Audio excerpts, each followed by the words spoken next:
Hey guys, today we're going to be talking about movies. Well, as most of you guys know, Mulan 2020 has just been made available to all of those richer Disney Plus owners who were crazy enough to spend $30 on a premium. Or forced by their family. Or forced by their family. Either way, if you're one of those people, I'm sure that you guys got the utmost enjoyment out of watching Mulan 2020.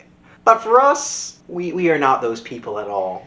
As two writers, we have a lot to say about it. I guess we'll just get into it. I mean, obviously it's a lot different from the animated because they were trying to veer away from that. But I think because they did that, it created this deception. No, it's not because they veered away from the original. We were told way beforehand that they were going to try to veer away from the original.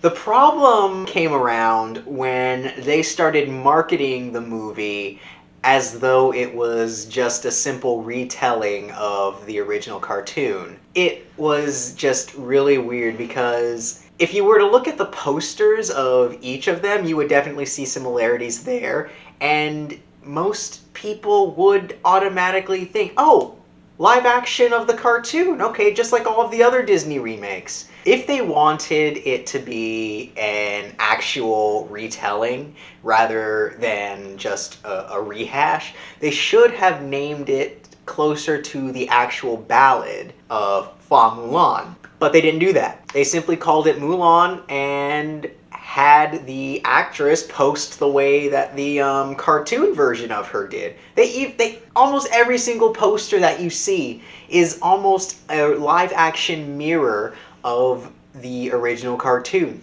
The marketing strategy for this was definitely pandering towards everybody's nostalgia, but because of that, it kind of created this misconception of the movie, and that just wasn't right. It was bad. It was a bad marketing strategy overall. Like, especially for people going in who didn't really do any research on the movie, they just thought, oh, it's Mulan. Like, they would be shocked that there aren't any songs or Mushu or Shang, the grandma, etc. Like, in order to actually prepare yourself for the movie, to set yourself up for the best chance to enjoy it, you have to kind of do a lot of research. And for a good story and movie, you shouldn't have to do too much research to enjoy it because the writing and the creation of it should speak for itself. Exactly. That's what any good story should do. I mean, yeah, there is the whole thing, like, we want to make the movie as close to the original as humanly possible, which would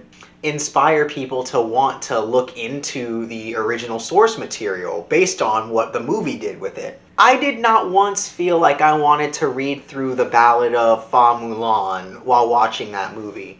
I just wanted to turn it off and go back to watching the original cartoon.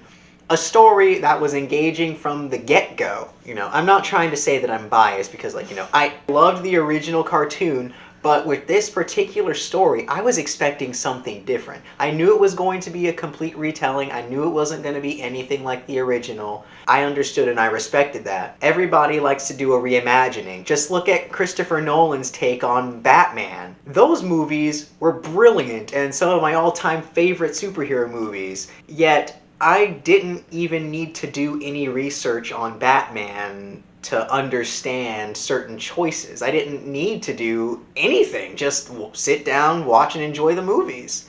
Same thing goes for the Lord of the Rings trilogy. My gosh, how many people find those movies to be some of the best in cinema?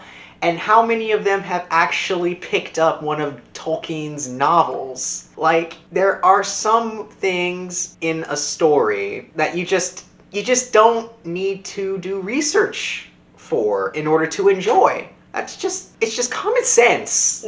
In terms of like the actors chosen, I think they were fine. It was more like I don't think they were given enough material to work with or the proper material. Mulan barely spoke. Yeah. She definitely was not as charismatic or fleshed out in this movie. And before you guys, those few of you who are watching, go into the comments and just be like, oh, well, that's just the culture of the time, you know, they're more stoic than they are expressive or emotional.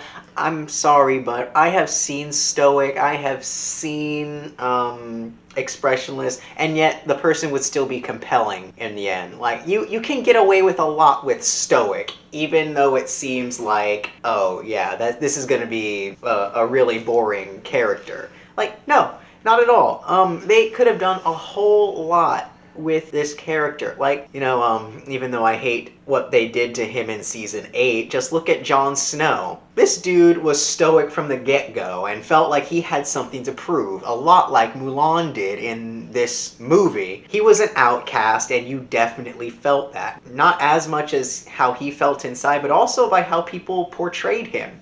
He was the outcast of the Stark family, and not only did he know that, but people outside of that family made sure to make sure he knew that. And that's kind of what I was expecting from Mulan, in that she was, you know, the movie was trying to portray her as an outcast, like, not an outcast, but somebody who was kind of different, a black sheep, if you will.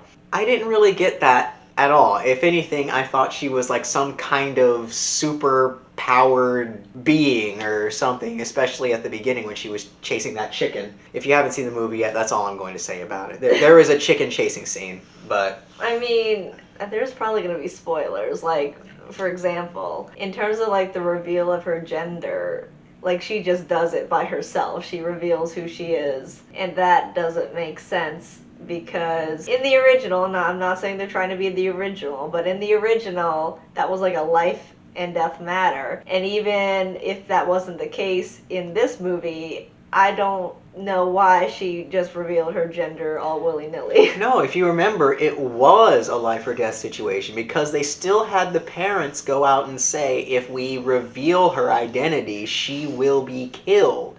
And yet, there's this whole fight between her and the witch where she's getting her behind whipped. Oh yeah, there's a witch. Yeah, there's a witch. And all the while the witch is asking her, who are you? And she keeps on saying, you know, her fake name. And this whole back and forth thing, and eventually the whole moral is, you know, until you accept who you are, you won't be able to succeed. And so then Mulan goes into battle in slow motion, taking all of her armor off, letting her hair down and everything. And the whole time I'm watching it, I'm just kind of like, is that allowed? Is she gonna be killed for this? Like, you do remember the stakes, right? Like, you can still realize who you are and be in disguise, at least well protected. She went into that battle without any armor on. These people had catapults. These enemies had catapults. And arrows, and she just went in without any armor. I was just like, there are so many ways you could have done this that was different and better, but you just, oh my gosh. Even when Jon Snow learned who he really was, he didn't just, like, you know, strip down to like his linens and just like go out and just be like, I'm the king. He didn't do anything like that. Yeah, he did that before he found out. You didn't have to go there. Kids could be watching, Lily. But let's see. In terms of like the pacing, it's what like pacing? It's somewhat similar to the original, but because the original had more dialogue and it had songs, you know, the original took extra beats to develop character and just slow the story down a little bit. But because Mulan 2020 doesn't have all that much dialogue and only has instrumental music, it's just like boom, boom, boom. And then by the time the gender reveal happened in the movie, I was just like, wait, we're at this part already? It didn't really feel all that earned. Now, I will give it credit, they definitely did flesh out Mulan's struggle to stay in disguise. Like, I do remember in the cartoon wondering, okay, what does she have to do to, you know, bathe regularly, and what if she has to use the bathroom? Because, you know, they just have bushes over there. I don't think they had latrines back then.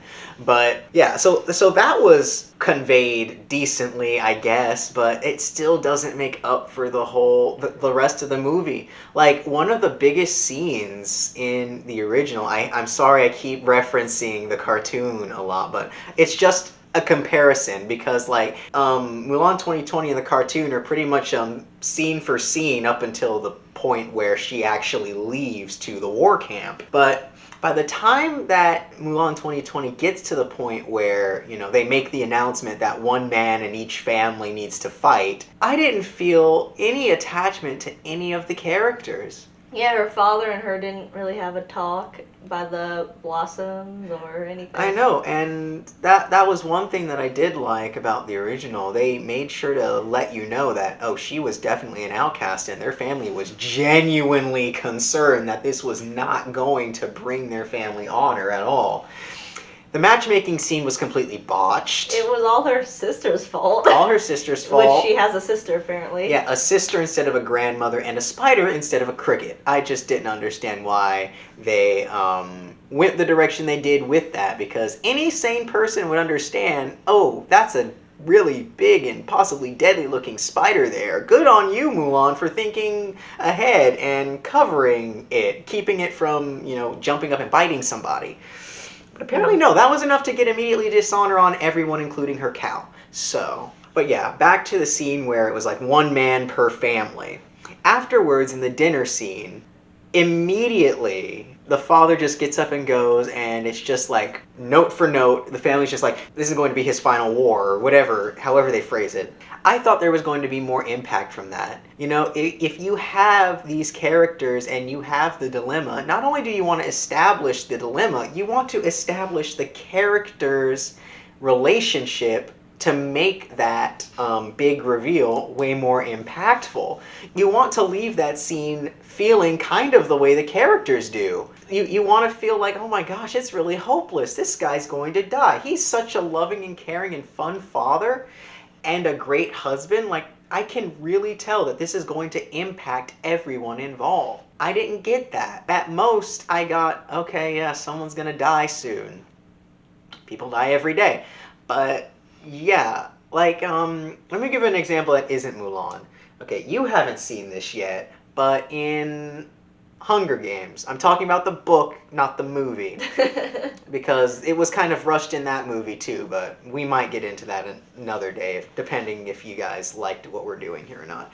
But in the book, the characters were built up well before they had the whole let's select the tribute bit. Katniss and Prim, they were super close. And, you know, she had a really off-putting relationship with her mother. Like, it was basically just, it was a sense of hopelessness. You could tell that Katniss was feeling the weight of potentially losing her younger sister upon her selection of becoming a tribute, which made it all the more bittersweet when Katniss finally stepped up and said, I volunteer as tribute. You immediately were thinking to yourself, I would have done the exact same thing. You don't get that with Mulan. Not in this movie. You're over here thinking, okay, yeah, they're just going note for note based on what the cartoon did. And, you know, that's all fine and well, but if you don't convey it to the same capacity that the cartoon did, what are you really trying to get across? Are you just trying to hash out a story? Is that what you're trying to do? It was an odd mix of like the old Mulan and new stuff, but I feel like they should have just scrapped everything from the old Mulan and just started anew, because they were trying to be more culturally accurate and just tell a new story. So they should have just started from scratch, and I think it probably would have turned out a lot better. Yeah, and that brings me to a whole other section of the movie that I disagreed with. The battle scene. Okay, first and foremost, if you're going to make your movie PG-13 and feature war, I'm expecting something on the level of Lord of the Rings Battle of Pelennor Fields kind of thing. You know, you got the giant elephants, you've got like the tens of thousands of orcs. Like, it seems genuinely hopeless. Like, and it's super intense too, but then you get rays of hope in the middle of it. Like, just the scale needed to be bigger. And Disney, you're Disney. You could have afforded that. You could have made something better than that battle in Lord of the Rings, any of the battles.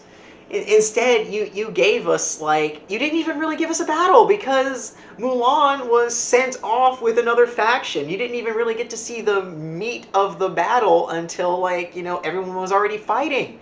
Now, if you were to think back to one of their earlier movies, Chronicles of Narnia, Lion, Witch, and the Wardrobe, you were immediately invested. That final battle, oh my gosh, I still get chills when I see that scene on screen. You knew there was so much at stake. You knew the good guys were outnumbered. You knew the White Witch had all of the balls in her court, and you knew it could be a potentially hopeless battle, but you were still rooting for the good guys because, one, you knew the characters, and two, they had to win because good always prevails, right?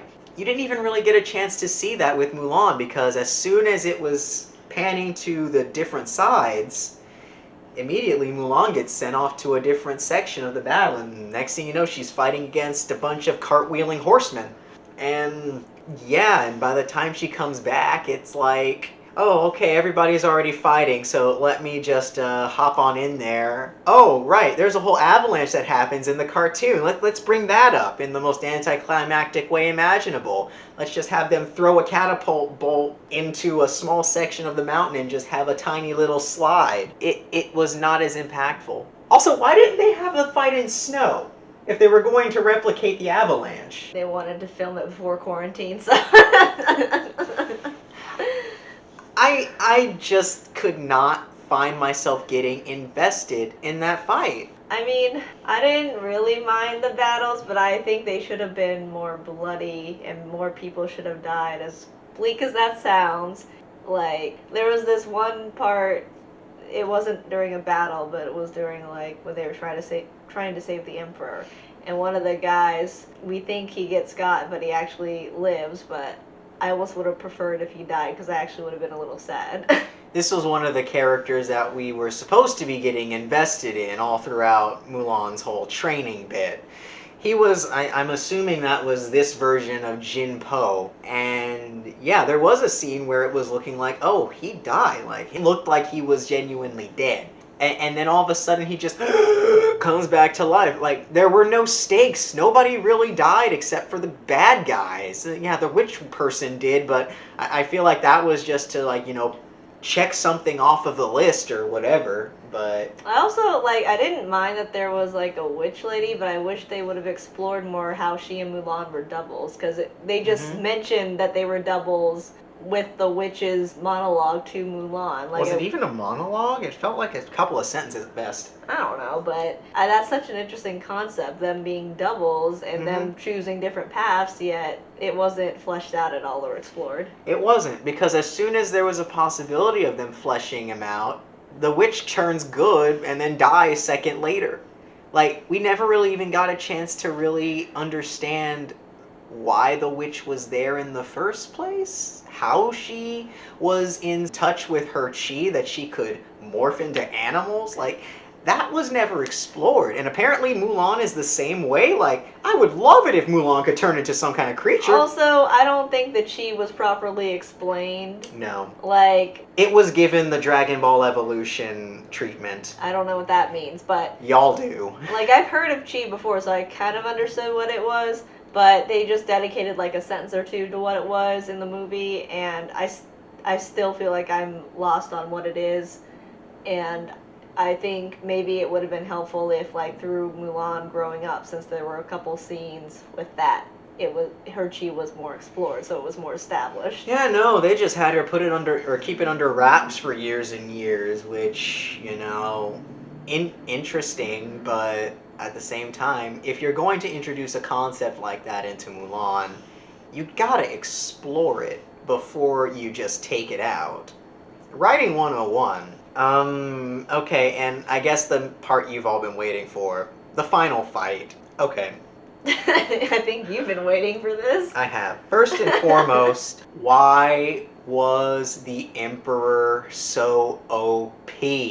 I don't understand. What does OP mean? Overpowered. Oh. Why did they make him like he was just this supercharged chi monster? Like, the dude had his armor. He was about ready to go in. I'm just like, okay, this is interesting. I wish we could have fleshed that out a little bit more, though. And they didn't even give him much of a chance to show what he could do before he got captured. Like, I would have loved, like, I don't know, a flashback sequence at the very beginning of, like, a battle where he was in it. Because apparently the main villain had beef with the Emperor, and I would have loved to have seen something pertaining to that to kind of tell the viewer, like, okay, this is why this guy has beef with the Emperor, and that's why he's doing all this. So maybe it could be kind of like a whole thing where you're kind of secretly rooting for the bad guy a little bit, because, you know, the Emperor did this to him. But we didn't really get that. It was just talked about. And I'm sorry, but my English 101 traumas are coming out a little bit again. Show, don't tell. The more you tell, the less a viewer can imagine something happening. Oh my gosh, I could do a whole video just on this alone. But in the final battle, it's exposition, exposition, and then all of a sudden here comes brave Mulan all by herself. And if I'm not mistaken, culturally, that would be seen as completely impossible to happen. Because, you know, they still had rules. Because, like, the Emperor wasn't there when she revealed herself, obviously. So if he sees her running towards him, I don't even know if he'd, like, go with her, you know? He'd be like, who are you? Yeah, he'd be like, who the heck are you? Instead, like, he's over here, like, chained to some weird pedestal, and he's just like, stand tall, brave warrior. First time ever seeing her, and that's what he says. I just don't understand. I got some serious Rey vibes from Mulan towards the middle. You don't want to know what Mark thinks about the Star Wars sequels. You really don't. If you do, let me know, though. I'll do a video about them. Uh-huh. But, yeah, I got some major Rey vibes, and for those of you who did not like the Star Wars sequels, you don't want to have your main female protagonist have Rey vibes. Because if that's the case, then that means all of the focus is on the wrong stuff, and everything else is bland in comparison. I mean, I'm not even. Just know that Mulan 2020, it's not my favorite live action Disney movie. I don't think I have a favorite live action Disney movie because I have yet to find one that I can actually say is above average. I like Beauty and the Beast. I saw didn't. it together. I know it has nostalgic qualities. However, Hermione was still lip syncing. It was like our third date or something like Lily, that. do not get sentimental here. We're trying to have a serious video. Mulan 2020, it did not sit well with me. The soundtrack was amazing, like beautiful. I love the instrumental version to Reflection. Well, yeah, it was done by the same guy who did Narnia. The dude was born for whimsical stuff. And the cinematography was beautiful. Like, I loved all the colors. I was just like, ooh, colors. Yeah, those were a few good things. If only the cinematography had more of a chance to tell the story. Instead, we just got this weird, cluttered, and clunky mess, and honestly, a fairly bad taste in our mouths. Like, we watched it with my family, and they didn't really care for it either. And his mom likes everything, so My that's mother saying something. likes She's everything. currently watching cheesy Hallmark movies. I believe the one that she was watching at that, was it Falling in Love? Don't watch that. It just screams of Hallmark. But anyway, if a woman who likes Hallmark disliked Mulan, that's how you know. Yeah. And I'm not even going to go in about how the movie genuinely felt like they were trying to convey more of a, you know, kind of like an agenda-based message. But overall, that movie just did not seem like, it didn't seem like it worked. I did not care for it. Lily did not care for it. My whole family, minus my brother, did not care for it. And yeah, I've already gotten into arguments with some of my friends about it because they think it was like a really great retelling. And you know, if you think that it's still a really good story, then good on you. You know, I have no ill will towards anyone who thinks that this is a good movie. But yeah, it's nice to live your life through kindergarten glasses. yeah, you know, just let everybody have their own opinion. This is our opinion, you know. You can take it with a grain of salt, you can take it more seriously. Whatever you decide to do, don't let it interfere with your overall opinion of the movie. Did you not catch my scathing comment? I tried to ignore it. Oh, okay. But for us, we didn't care for it. If you like it, then you know, all right, fine. That's you guys, and we're not going to say anything to demean you for it. You know, unless you're our friends. unless you're our friend. Overall, if I were to rate this movie, I give it 6 out of 10. I would say like maybe a 5 out of 10, simply because it had a lot of good stuff, but it failed to deliver. So half and half. So yeah, that was our very first movie review. If you liked what you saw, maybe we could do this again sometime. But till then, well, guess that's it for now. Later, guys. Bye.